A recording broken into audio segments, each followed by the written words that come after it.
Hey leaders and go-getters. If you're here, you're all about growth, pushing boundaries, stepping up, and making an impact.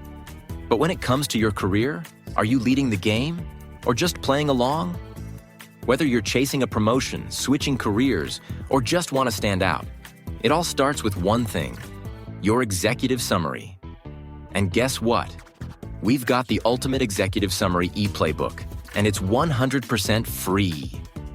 This step-by-step guide will take you from a blank page to a bold, standout executive summary that grabs attention and gets results. It's time to stop blending in and start owning your career story. Download your free copy now at leadthegame.org/free resources. And while you're there, check out 3 more powerful tools to help you take control of your career. Don't let your resume ride the bench. Get in the game. Head to leadthegame.org/free resources and grab your free e-playbook today. Now back to the show.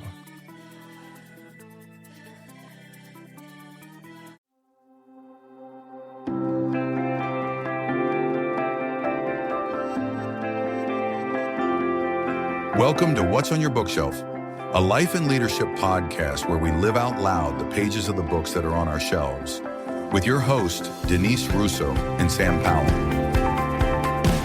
Hello, everyone. Welcome back. It's another episode of What's on Your Bookshelf. This is our life and leadership podcast where we're living out loud the pages of the books that are on our bookshelves.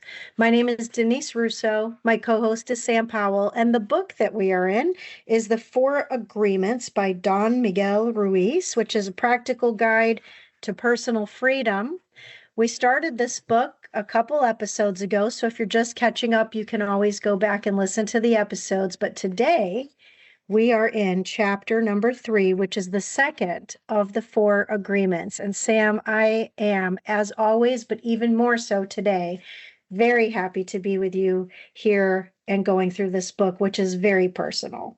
Yeah, definitely. And I love this chapter because I think if there was a gift I could give somebody, it would be to write this on their soul, like to really have it ingrained in their being, because it really is, I think, the type of agreement you make with yourself. And I think it's an agreement you make with yourself day in, day out, moment by moment, thing that happens by thing that happens.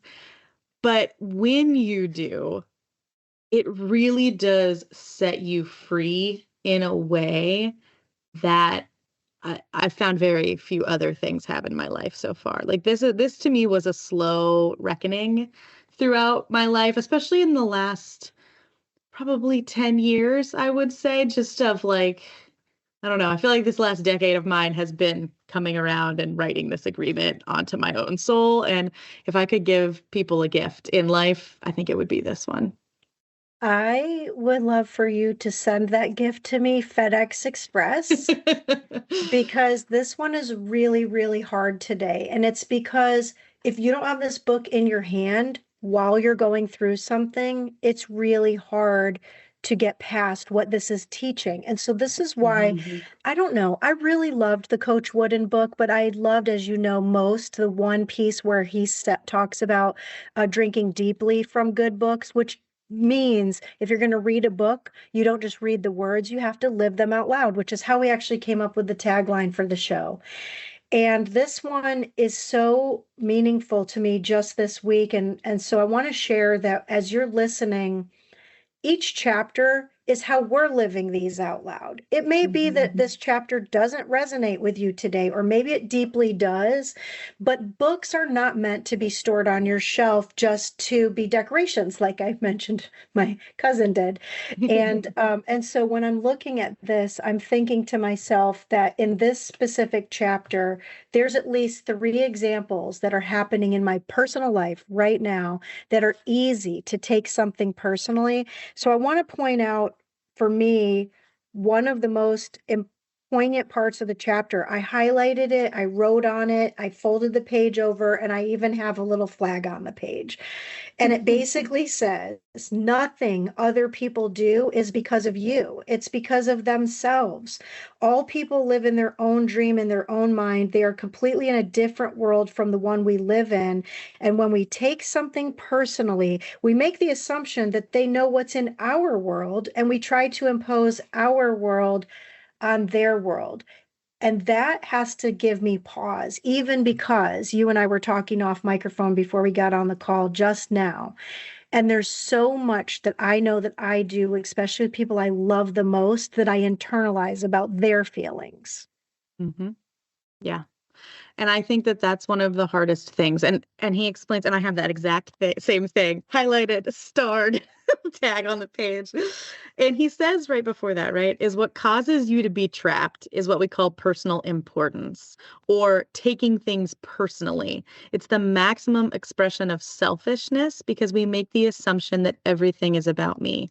And I think that, like, when we think about this and why we struggle so much with not taking anything personally is because we don't want to accept the fact that, like, we are all inherently selfish, but not in necessarily a bad way. Like, there's such a bad stigma about the word selfish. It's like, if you're selfish, you're only thinking about yourself, you're only doing whatever.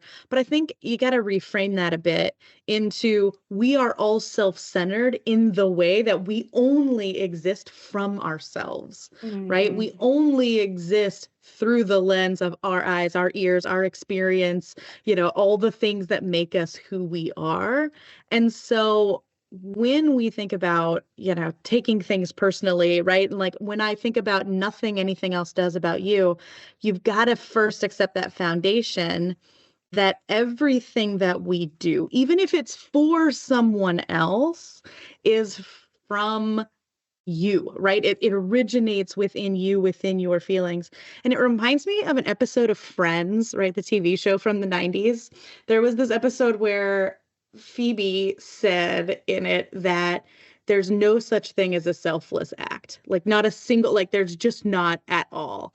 And they're like, even if you do something nice for someone, it's so that you feel better about it, right? Like, there's nothing that you can do that is truly self-sacrificing at the end of the day. Like, we're not wired for it. And so the whole episode is like, got funny moments and them talking about that. But I think I agree with it. Like, and I think that that's what the core of this chapter is kind of getting around to, is that, like, anything you do, anything someone else does is from them. It's about them in some way, even when it's not that quote unquote, like, classic selfishness, right? You can be selfless and it's still self, like, right? There's still that part of it that is coming from who they are, how they think, how they should be showing up in the world. What I love about what you're sharing here is about self-centeredness isn't selfish. And that's so very true about this book. Is about the agreements that we need to make with ourselves and separate us from and around the spinning world that is happening outside of our own internal selves. I have a friend who this week had posted something on their social media that basically just said, nobody really is for you, kind of a thing. And it was kind of a downer, because it's clear that the underlying message must have been that this person's feelings were hurt by one person, because it's not that nobody is for you, but somebody probably wasn't for them in that instant of something, maybe one instance or a repeated instance or something like that. And so it made me think about how destructive the power of words can be, and also how powerful, in a good way, the power of words can be. There's this song, I don't remember if we talked about it in one of our episodes. I feel like we did. And so if it's a repeat, sorry for the listeners. And if it's a repeat and you haven't heard this song yet, go find it. It's this song by Hawk Nelson. And the lyrics of the song, I think the song is actually entitled Words. And the lyrics say, words can lift you up or words can tear you down. They can start a fire or burn one out, basically. And so it depends on the words that other people say to you and the words that we say to ourselves. And it was from last week, right? Because being impeccable with your word. And this chapter kind of just takes that one step further, is what are people saying to you that then you believe that are not true? And this really, Sam, for me, is the heart of where our brain and neuroscience and neural pathways is so extraordinarily fascinating to me, because emotional and mental trauma coming from other people can affect you in a physical way, not just a mental way, that you can see in a lot of different research. And it goes into the book talking about how if you believe what somebody says about you, it's like drinking poison. And Sam, I am over a half of a century old, and over a half a century ago, I was in kindergarten and Mrs. Washington was my teacher. Now, I don't remember every single teacher's names, but I can remember the very best and the very not best. And Mrs. Washington was in the second category.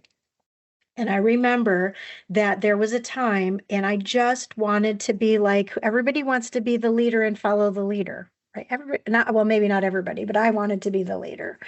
And so she told my mom and dad, Denise doesn't follow instructions. She only wants to be the leader every day.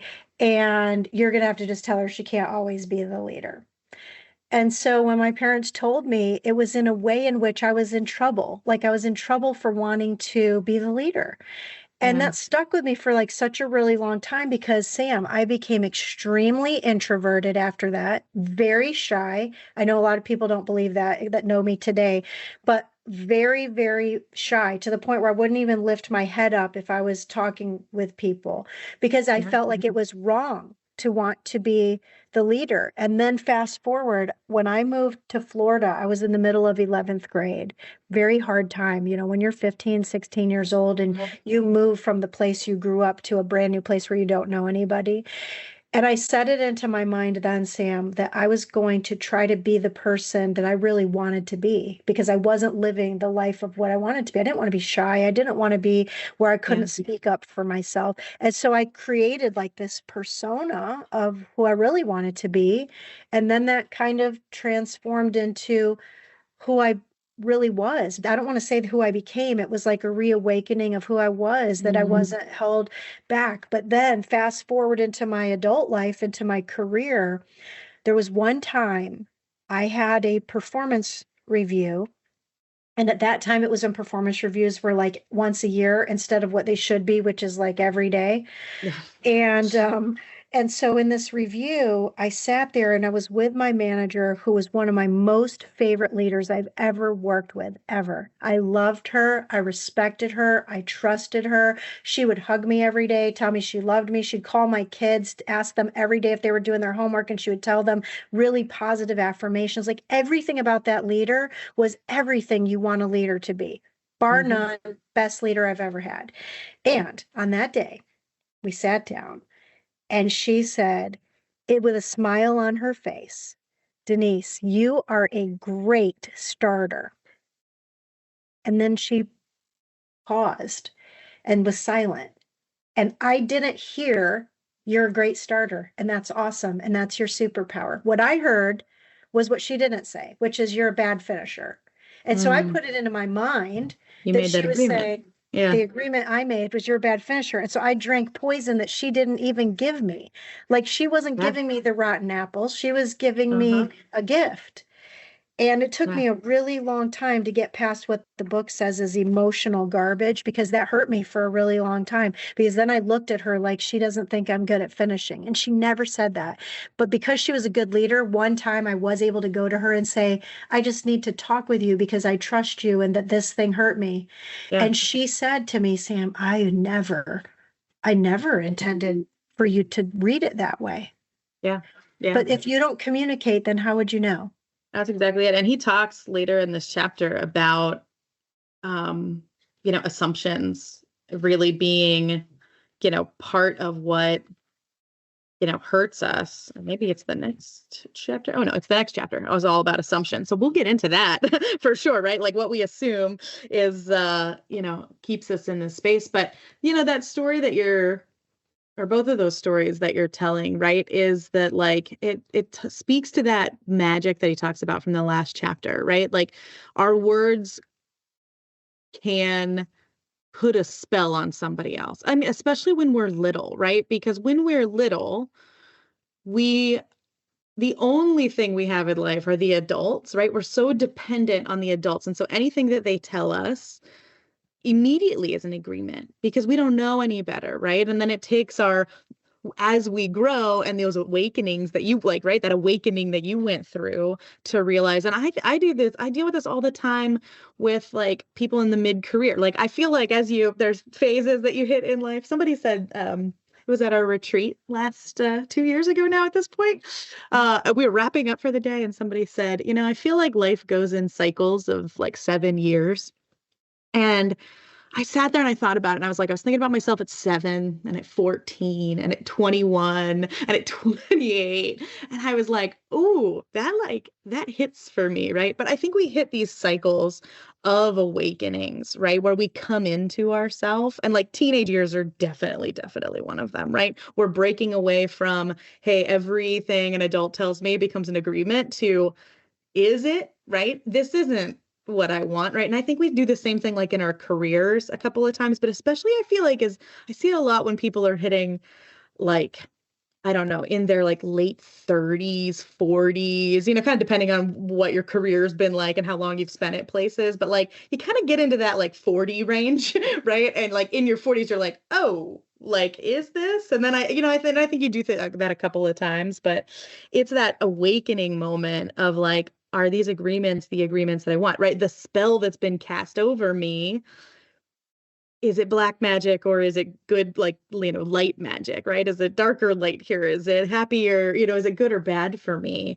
And I think that this chapter takes this one step farther, right? It takes it to the point of you've got to get to the point where whatever spell someone tries to cast over you with their words, it doesn't affect you. And he talks about this like positively and negatively, right? If somebody says, oh my gosh, you're so amazing, you're so nice, you're just the kindest person I've ever met, we want to take that in and be like, yes, I am. Thank you so much. I feel so good, and we make that agreement with ourselves when we like what we hear. And we also make the agreement when somebody's like, oh, you are a loser, I hate you, you're terrible, right? We take this in. And what he's saying is like, if you really want to get to, right, this is all about personal freedom. You can't take either of those things or anything in between personally.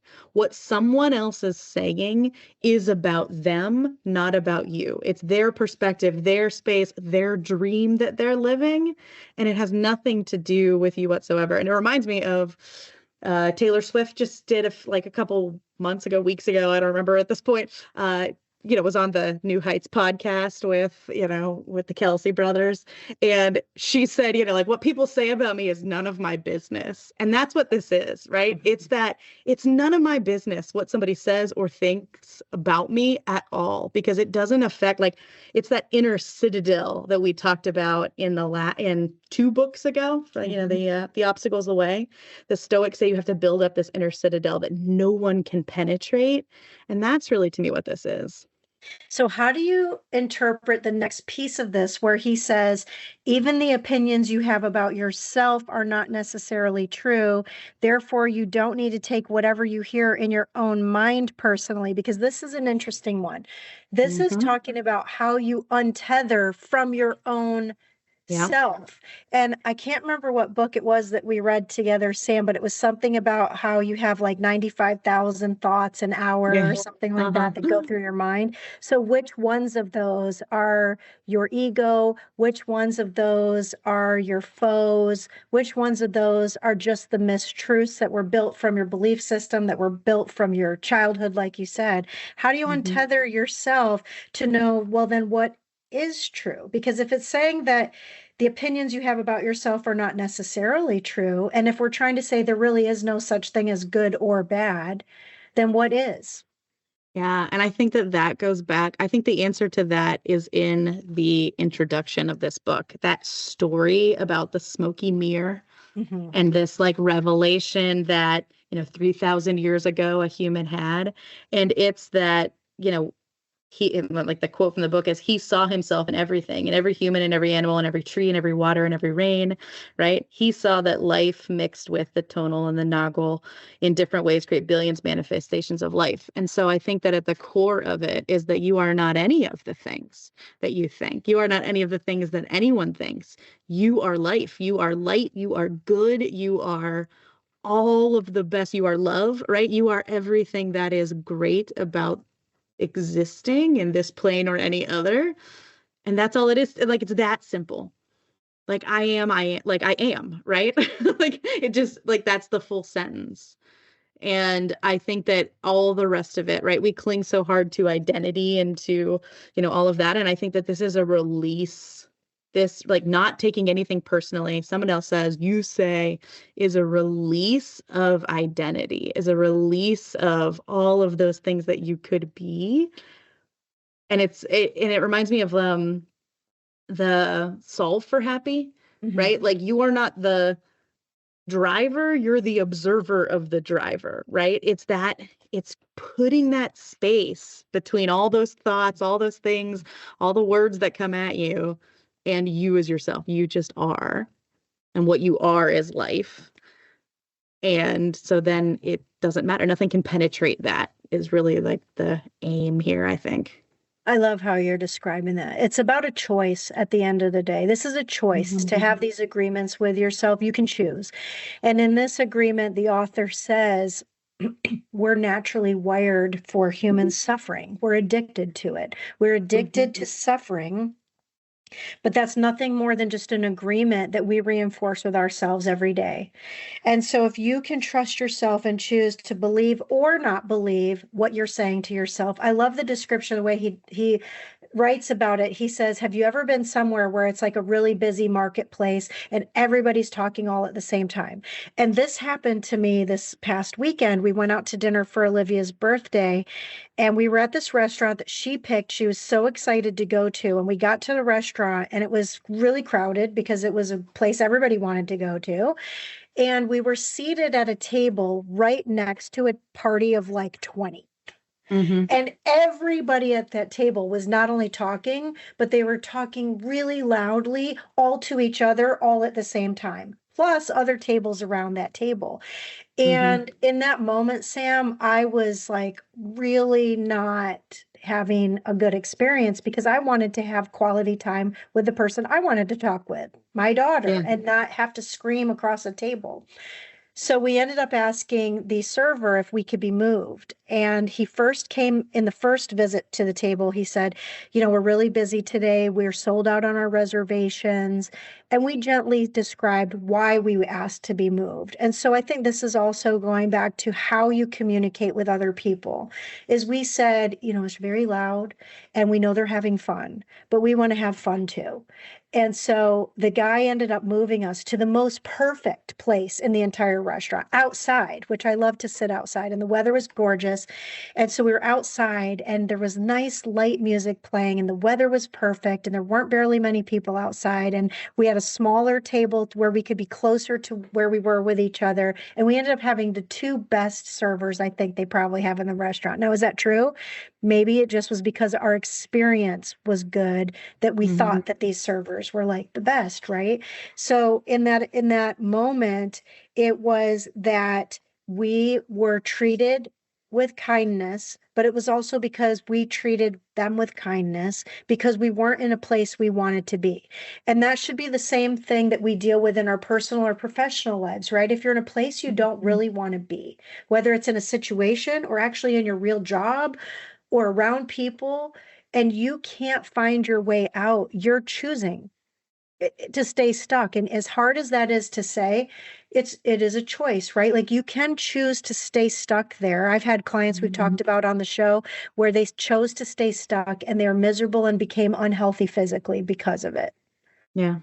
It's Yeah. hard And to leave. I think we forget that, right? We forget that everything we're doing is a choice at the end of the day, right? And we also choose what we cling to, right? Are we clinging to the thing that feels somewhat safe, right? I was talking with I got two coaches at the moment. I was talking with one of my coaches on Monday, and I was talking about the clients that I help. Like, I help people who are in a transitional moment, right? They are in one situation and want to be in a different situation. They're in one job, they want to be in a different job and or career or whatever. And we were talking about how people want stability more than they want the thing that they want most of the time, right? We cling to the safe, stable thing because making a move feels hard, difficult, right? Scary, right? It's fear at the end of the day, fear of what what is in the other pasture, that kind of a thing. And I think that we forget that everything we're doing is a choice. Staying is a choice. Going is a choice, right? Clinging to an identity is a choice, and clinging to these thoughts and ideas that we have about ourselves is a choice, right? It's funny. I've kept a diary as long as I can remember. Like, I have one from like 5th grade where it's like, I love Robert. And then the next one is like, I do not like Robert anymore. Right. And it's all spelled wrong. I got my birthday wrong. And I was like, my birthday is May 5th, which it is not. But, so like I've had, but I've had journals and diaries my whole life, and I have them all, or at least the ones that I was keeping up regularly. And there was one entry when I turned 20, right? Like, this is as weird of a person as I am. I'm like ultra reflective and like a little, I don't know, like existential at all time. Like, I have been kind of my whole life. I don't know. I'm a weird person, I guess, in that space. But when I was 20 and I was like, I've been, it's 2 decades. It feels like a marker, right? To me, it feels like whatever. And my entry in my journal is this list of all the things that I had been to that point. It's like, at this point I have been, and it listed like, every role I had played, essentially, any piece of identity that I have. And it's one of those things that I think about all the time, especially now in the work that I do, is, we want that stability of the identity of who we are, right? And the things that people are telling us, good or bad, right? And we take it all personally and we write it onto the fabric of who we are, instead of embracing the fact that our identity is transitional throughout our entire lives, right? Just because you're one thing today doesn't mean you will want to be that same thing tomorrow or a year from now, or especially 10 years from now, right? Like, the goal shouldn't be, clinging to all these thoughts, clinging to all this stuff that we take personal. It should be, like I said, this release of any of that so that you can exist and play and like just have this life that is so much better, and it gives you all this space to write whatever story you want. And to me, like, that's ultimate power, that's ultimate control over your life, is like releasing all of that and saying, hey, today, like this year, I am a career coach. 5 years from now, who knows what I'll be, but I'm gonna like go on the journey and figure it out, and like not hold it to, not hold anything too closely. What's so important about what you just said, Sam, is you said this year I'm a career coach, and 5 years from now, maybe I won't be. If you really did sit for a moment and reflect on where you were 5 years ago, this was not on your horizon. It wasn't on your bingo card. Nope, And not yet even. here you are. And because something happened, and I often say to people, things don't happen to you, they happen in and through you. That incident that happened that displaced us from our job opened up an avenue, a pathway, and a doorway, not only for you to create this wonderful company that you have with Lead the Game, but you've impacted the lives of many, many people that potentially, you can't say for sure or not, but potentially you wouldn't have impacted, because you wouldn't be doing the work that you're really doing. You would have been doing it in a little different way, maybe. But I think that those things that happened in, through, and to us are what make this special signature story, like you were mentioning with our retreat called Your Signature Story. And if you can do this one thing that he says at the end of this chapter, write on a piece of paper. You're going to write this agreement to yourself and put it on your refrigerator, or put it on your computer, or put it wherever it's in front of your face, that you don't take anything personally, I wonder how different your day will be. I'm going to tell you, I'm writing it on a Post-it note today because I'm going to take it with me since I'm not going to be home for part of my day today, so that I can remind myself not to take things personally, especially when they feel very personal. Yeah. And it goes on to say, why is this true? Is because you're only needing to trust yourself for your choices, your impeccable word, your goings and comings. You are never responsible for the actions of others. You're only responsible for you. And so I wrote at the end of the chapter, and I guess to close out my thoughts for today, is I put three bullets, and I put follow your heart, be conscious of your words, and focus on you, and don't take things that people say or do personal. Otherwise, you sit where he says in the middle of hell, and you still can. And if you are sitting in the middle of hell and not do these agreements, then you won't experience inner peace and happiness. Yeah. And I think that that's true. We create so much of our own misery by taking in these agreements of what other people say, right? When it's not, and the truth, the reckoning you have to come around to is that it is not about you. There is not a single thing that someone has said that's not about them, right? It's not their projection. And like we see this all the time. We've talked about this in the past, right? When people are like, oh, I wouldn't do that. Oh, like any of that advice, like anytime you give advice, it's not about the other person, it's about you, right? It's that thought process that you have to cling to, and you have to, like I said, burn it onto your soul that it is not personal. And you've got to, like, to me, it feels like a release. It feels like a total letting go of any of that. And there's so much happiness in there. It's like we spent a year studying happiness. And I think that this is one of those fundamental pieces of that is you don't take it personally. You just let it go. 100%. It's going to be very important to remember that for next week, because next week is about not making assumptions. So Oh. let's assume, I mean, probably pun intended, but assume that somebody says something to you that hurts you. If you don't take it personally, then you also can't assume why did the person do what they did or what their background is, because you don't know. You're the only person that was born the way you were born and will die alone when you die. And I don't mean that in a way like you'll die in your house alone. Hopefully you won't, but you know what I mean? Like you don't know all the makeup of what made the person that said whatever they said to you.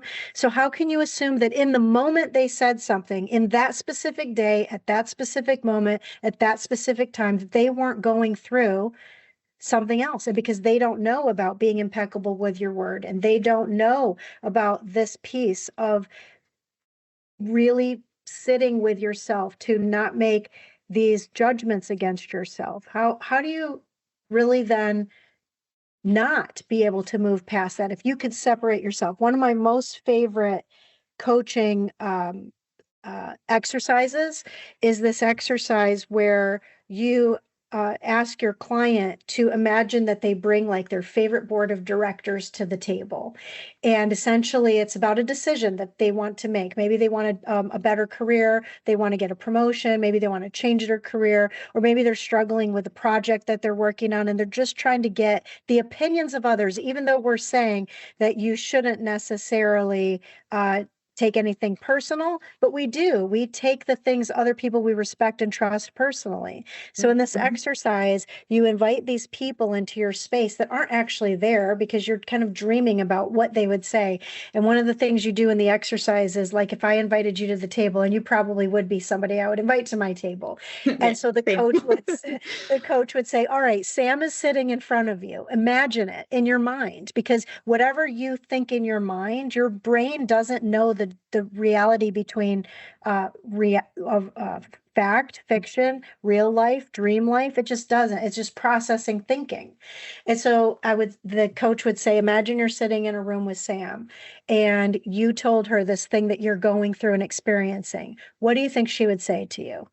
And then the person sits there for a minute and says, I know exactly what Sam would say to me. She would say, pick yourself up and lead the game and stop making assumptions and don't take things personally and be happy. And then you sit there and you're like, okay, that's what my friend would say, and I respect her. So why don't I respect myself enough to say those same things to myself? Yeah. And so at the end of that exercise, then the coach reflects back and says, okay, if that person said that about you and they care about you, how much more do you care about yourself? And will you do those things? And do you believe it? Do you believe you can do those things? And almost every time that I've ever done that exercise, Sam, with somebody, at the end of the session, the person feels better, thinks more clearly, and can take more tangible, actionable steps towards the thing they want to do because they had to clear the clutter of that big marketplace of noise. Right. They were taking their own thoughts too personally, right? And like, where are they stuck? What can't they do?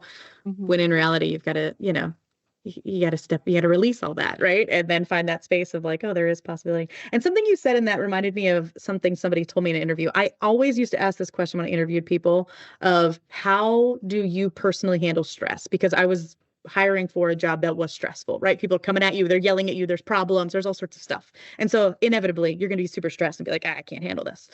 And so I always asked, how do you, when things get really stressful, because that will happen here, how do you bring yourself back down to baseline? I wanted to know that the person had skills before they stepped onto the team.